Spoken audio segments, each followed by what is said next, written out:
Welcome to another episode of 506 Garage. Project for the day, well actually probably the weekend, is to swap this Camaro SS rear diff, 3.45 gear ratio differential into my 2009 Pontiac G8 GT. First venture for this, I'm just going to take the wheels off, get underneath of it, take the exhaust off, drop that out of the way, get at the rest of it. What I'm going to do when I do get into this deal here, I'm just going to take the calipers and stuff off and hang them up. First things first, take that caliper bolt off. One there, one up top. Pretty straightforward. I believe they were, I want to say 18 mil. Then bend this and pull this clip out. The other one is kind of a little bit of a pain to get off. So I usually keep this top bolt in just so when you're loosening this one, the bracket doesn't want to spin on you, doesn't want to move. Give that a little bump. Oh, there. That's off. Now, hold it there for a second. And then just take a hammer, screwdriver. The last one I just took a hammer and just caught that little nip. Caliper up, just a couple zip ties wrapped around the hoist. Yeah, not tight on the hose or anything like that. If you don't have a hoist, you can tie them up someplace in the frame or whatever.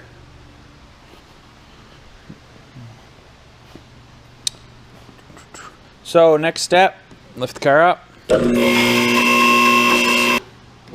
This is my Bendpak 10,000 pound capacity low pro hoist. I got it from Babco. Shipped to me Canada. Pretty good deal. I bought it a month or two ago. I haven't used it a whole lot because I haven't been home. But so my next plan of attack: unbolt my exhaust off the hangers here. Take bolts out of the Driveshaft, and then take the Driveshaft out of the way. I just use my 1/4" drive. Take the exhaust hangers, the exhaust clamps off. Shouldn't be too tight. Then I bought these for doing the hangers. Got these on Amazon. Only thing I don't like about these is not bad if you have gloves on, but if you do have cold garage, or you know, once in a while they come out and it's chilly in the garage, the handles on these are not soft grip, so they're kind of cold when your tools are cold. So if you're outside or something like that, they can get cold. I'm left-handed, so not a good example. Trying to hold the camera again, but as you can see, they make these a lot easier.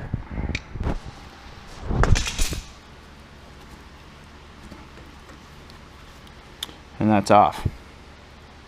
Simple little pair of pliers. I think they were $19.99 or $29.99 on Amazon. What I might do if you guys enjoy it is put some of the links of these tools in the description below, just as I'm working away. Talk about them a little bit, and you know, some of these tools are nice to have, the specialty tools like this. You don't think you need them until you realize there is such a thing out there, and then that's a lot better than trying to go with a flathead screwdriver and such to get those rubbers off. Okay, well, I'm gonna work on dropping the exhaust. I'm gonna do this one camera.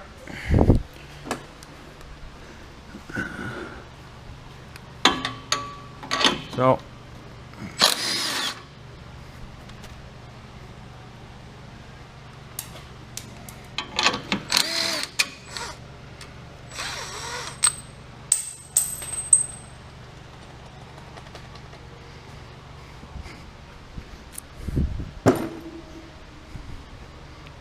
So this is actually a Solo Black exhaust.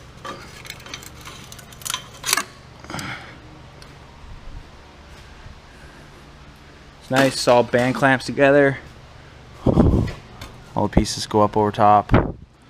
Expand it so it slides up. So, as I demonstrated the tools earlier, take that off. So I'm just gonna try to slide it back a little bit to get it to pop off here. And then I put this bungee cord here so that when it comes off, it doesn't fall all the way. Now,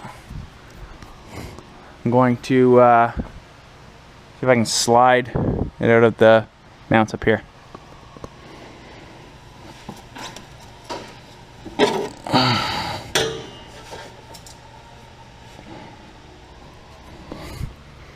Well, that one came out pretty easy. Lay this over here with the other one. Then you have to take the tip off of that one. I'll give those a little polish though before I put them back on. Yeah, so the exhaust out of the way. So, my next adventure, unbolt this Driveshaft and let that dangle down. Actually, this little Milwaukee 1/4-inch drive seemed to pull them out fine. So, I'll give a little demonstration of that, I guess.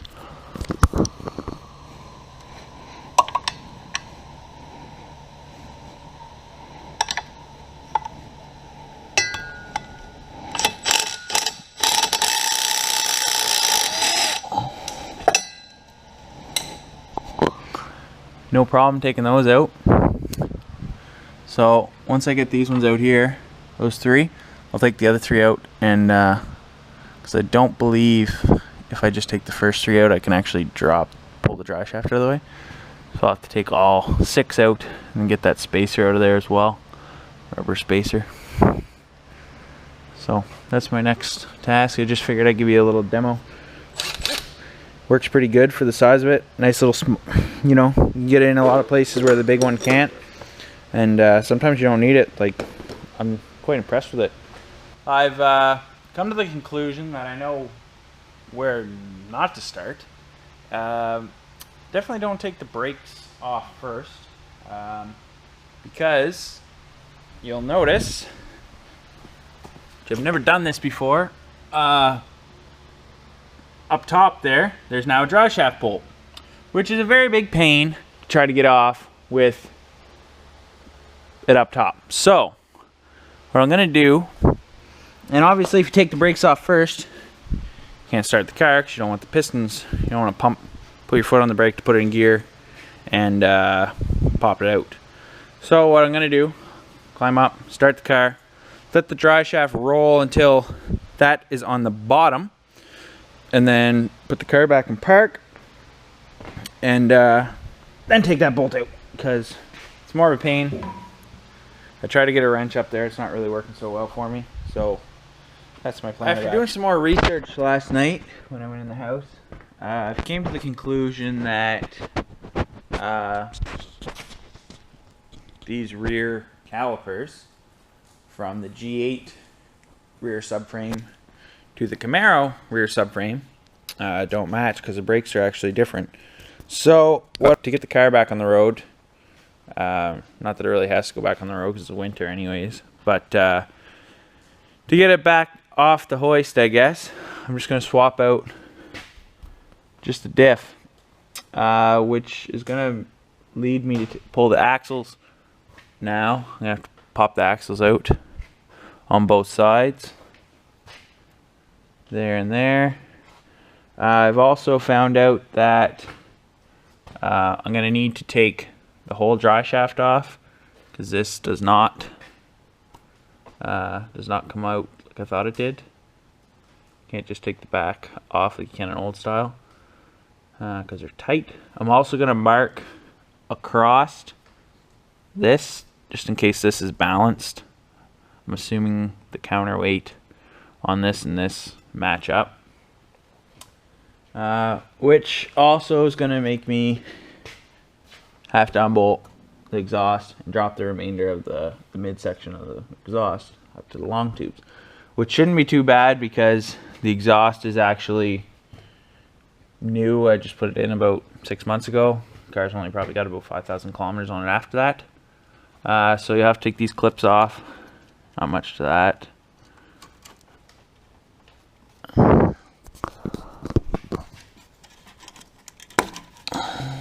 As you can see, unbolt these,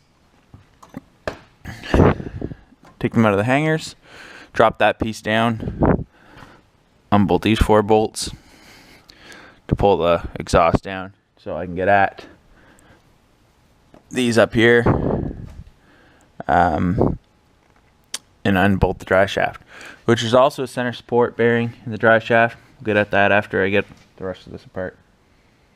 Okay, so I got the exhaust out, as you can see, and also this heat shield. There's 1 bolt there. I just put that back in because tube, and this bolt here. The heat shield drops down, and then I'm going to tackle taking this out. Drive shaft. I noticed when I got this up that my center support bearing is pretty much toast. So I'm going to call and order a new one of those. Take those 2 bolts out and the drive shaft should drop out. First bit here, take your control arms apart. This one here, 18 mil. Hard to get an impact gun in it, just where it's located because it's on an angle.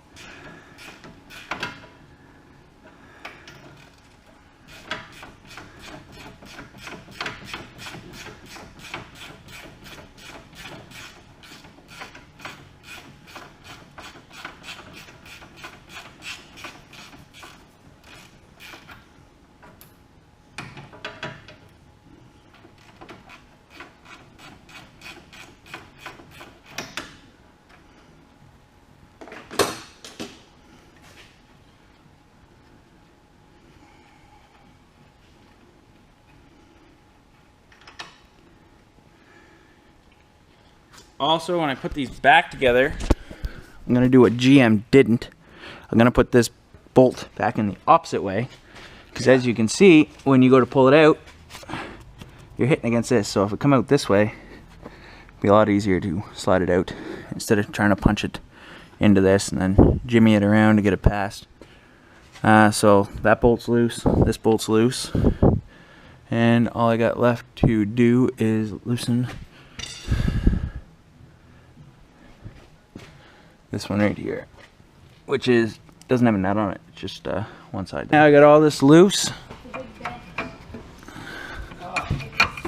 As you can see, it's all unbolted. Unbolted there. This side's all out. So my plan of action is, the other side was kind of a pain to take out. So I don't know if it's because the car, I just bought this car about 1.5 years ago. I'm assuming it's because the axle's never been out of it. So thread this back on, and I am going to reuse these. I'm not buying new ones. I'm not paying, they're $60 each, so at the dealer. So thread this back on a little bit. Put a piece of wood here, like so. Give it a smash so it pops out through, and then get it down past. Swing this out of the way. And then take a pry bar and pop it up right there. The diff out.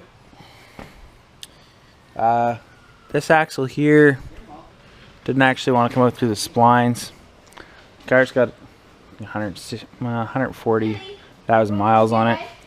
So whether or not the axle's ever been changed, probably not. We got the other one out. But as you can see, I didn't have a whole lot of anti-seize on it, so it's definitely going back on it. We put them back in, but we managed to unbolt it, kind of slide it out this way as I was putting it on the ground. So that's your other option, I guess. Here's an easier example to show you what's on the car, what you're going to unbolt.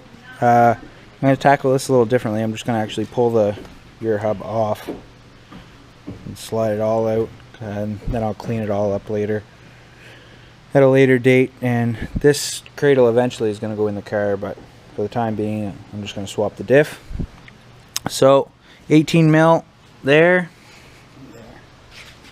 here, here, and I'm going to take this off as well, pull this out, and then just pull the whole hub assembly off it. So same thing we unbolted in the car. We unbolted here in the car, this in the car, and this 18 mil here. And then obviously your axle bolt we unbolted in the car as well. And then I'll take the diff out. 1, 2, and the third bolt is here, which is the same as what's in the car, just easier to see on the ground obviously. So I use the jack here because I don't have a transmission jack yet in the garage. I'm just going to lower the car on the hoist.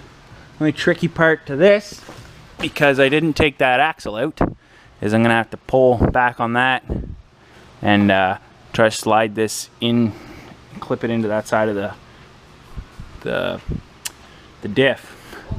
Other than that, pretty straightforward. So I got the axle lined up and just slid in there now. I got this bolt in the back. So I'm just going to raise this up, put my 2 bolts in the front. Okay, now I got the diff bolted up in here. As you recall earlier in the video, I didn't take this axle out because it was being stubborn. So I'm just going to pop that back in. You'll feel when it pops in, you'll feel like a click because there's actually, I'll show you on this axle. See this clip? Snap ring? So you'll see it when it clips. You'll feel it when it clips in past that. Kind of snap back into the diff. So just ensure that your seal here, there's nothing wrong with it, no breaks or anything. Maybe give this a little wipe if you got it dirty, this bearing surface here. If you got it dirty during your removal. So I'm going to shove this one in and just put the bolts back in and kind of hot bolt it, just tighten them up, snug them up. And then I'll work on this side over here. I'm going to put anti-seize on these splines, just because you don't want water in there. As you can see, that one's got a little rusted. Some water got in. So we don't want that in the future. We want it to come apart nice and easy. The reason I got a rag in here is just so it doesn't spill diff fluid. You're draining your filler right here. So after I get it all buttoned up, I'll drain the old stuff out. These arms back together, get the bolts lined up. I'm kind of using my hoist to the advantage and this floor jack. Kind of get the car down, put the jack up to put pressure on here to line up my bolt holes. I get that one in, and in here. So all I got to do, line this arm up, which shouldn't be too hard. Spray some anti-seize on it. Nothing worse than a bunch of rusty bolts to try to come out. On the threads.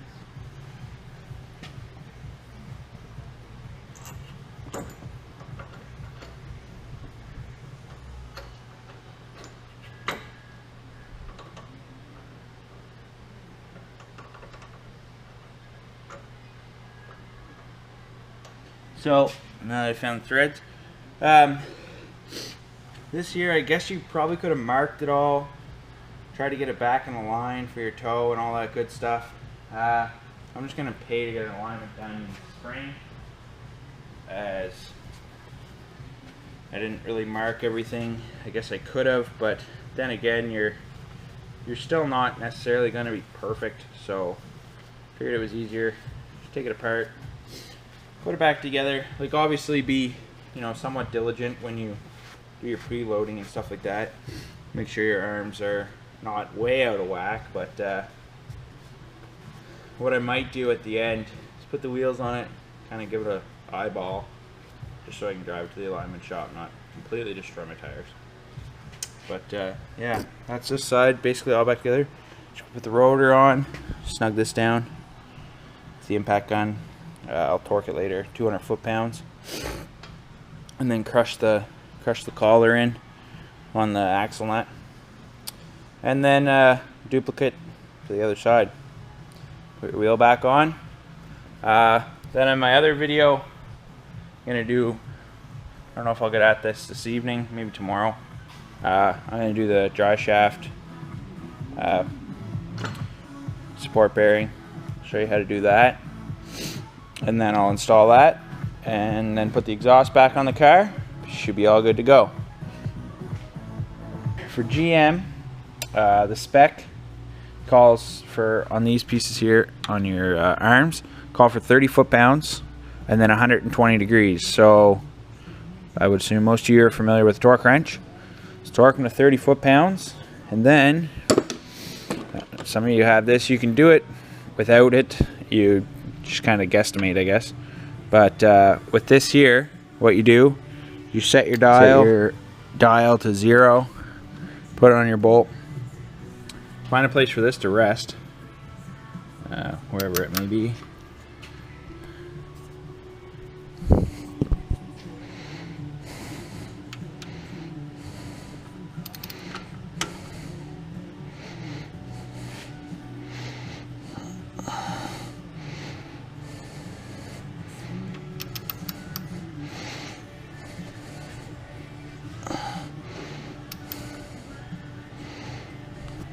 And as you turn the bolt, as you can see, the cage will go down.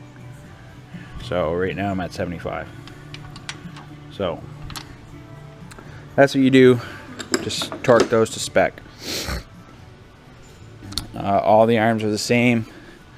And then when you go to, this is a spec sheet here. So bushing knuckle 30 foot-pounds, 120 degrees. Differential bushings 59 foot-pounds. There's no degree on those. Driveshaft differential 85 foot-pounds. So it's just a little overview for you. For zoom in or pause on that if you want. Okay, so put grease on both their ends here and there. This is where your center support bearing bolts in. And to put it into place, you just kind of pick it up. Go stand back there. And here? Well, not on the other side of the light, because you won't see nothing, but I'll stand like this, won't you?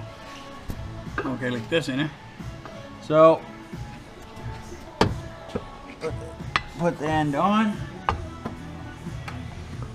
And so, hold that up into place. You reach the bolts? Go ahead.